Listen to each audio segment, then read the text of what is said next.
ఆహ్లాదానికి address, recharge కి terrace. పూర్తి వివరాలకు చదవండి రేపటి సాక్షి దినపత్రిక. రైట్, ఇక ఒంగోలులో మాజీ మంత్రి బాలినేని ఫ్లెక్సీలు టీడీపీ ఎమ్మెల్యే దామచర్ల అనుచరులు చించేశారు. రేపు జనసేనలో చేరబోతున్నారు మాజీ మంత్రి బాలినేని. అయితే బాలినేని రాకతో కూటమిలో చిచ్చురేగింది. గత కొద్ది రోజులుగా టీడీపీ ఎమ్మెల్యే దామచర్ల బాలినేని మధ్య వైరం ఉంది. బాలినేని రాకను దామచర్ల వర్గీయులు జీర్ణించుకోలేకపోతున్నారు. ఈ నేపథ్యంలోనే బాలినేని ఫ్లెక్సీలను చించి పారేశారు. ఈ అంశంపై అప్డేట్స్ మా కరెస్పాండెంట్ శ్రీనివాస్ ఇస్తారు. శ్రీనివాస్, చెప్పండి. దామచర్ల బాలినేని మధ్య వైరం ప్రస్తుతం ఫ్లెక్సీల చించేదాకా వచ్చింది. ఇంకా ఏం జరగబోతోంది, ఏంటి అప్డేట్స్? ఇద్దరి మధ్య వైరం ప్రచురించేలాగా కనిపిస్తుంది.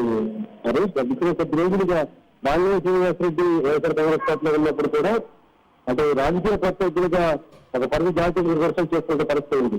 అయితే ఏకంగా బాలినేని శ్రీనివాసరెడ్డి జనసేన పార్టీలో చేరుతున్నట్టు అంటే కూటమిలో చేరిపోతున్నట్టు సకాలిగా Damacharla local MLA TDP MLA Damacharla వర్గం జీవించుకోలేకపోతే గడిచిన కొద్ది రోజులుగా ప్రధానంగా 3 రోజులుగా బాలినేని శ్రీనివాసరెడ్డి అనుభవాలను పడుతున్న శక్తులను దాడి చేస్తూ వచ్చారు. దాదాపు టౌన్లో రాత్రి కనుక అయితే చాలా చోట్ల ఫ్లెక్సీలు వేశారు. మొత్తాన్ని కూడా అన్ని చోట్ల ఉన్నటువంటి ఫ్లెక్సీని ఇంపోజించిన పరిస్థితి ఉంది.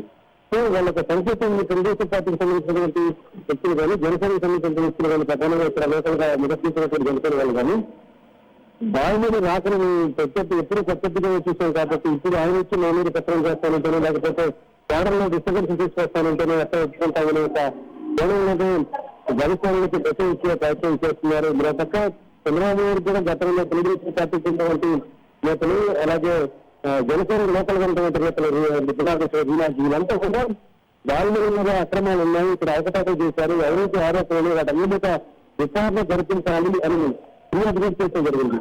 అయితే ఆ ఫిర్యాదులన్నింటినీ కూడా దాటుకుని బాలినేని శ్రీనివాసరెడ్డి ఇవాళ పార్టీలో రేపు పార్టీలో జనసేనలో చేరుతున్నాడు కాబట్టి ఖచ్చితంగా ఇది యాక్సెప్ట్ చేసేది లేదు అనేది ఇప్పటికే దామచర్ల జనార్దన్ చెప్పే పరిస్థితి ఉంది. ఒక సభా వేదిక కూడా ఆయన ఒక ప్రకటన చేశారు.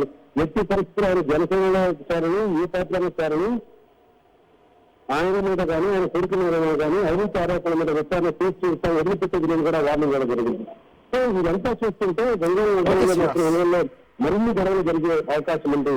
పొలిటికల్ గా పెద్ద గంగగల పరిస్థితి కూడా వచ్చే అవకాశం ఉంది. ప్రధానంగా కూటమిలో మరింత ముదిరే అవకాశం ఉంది. రైట్ శ్రీనివాస్.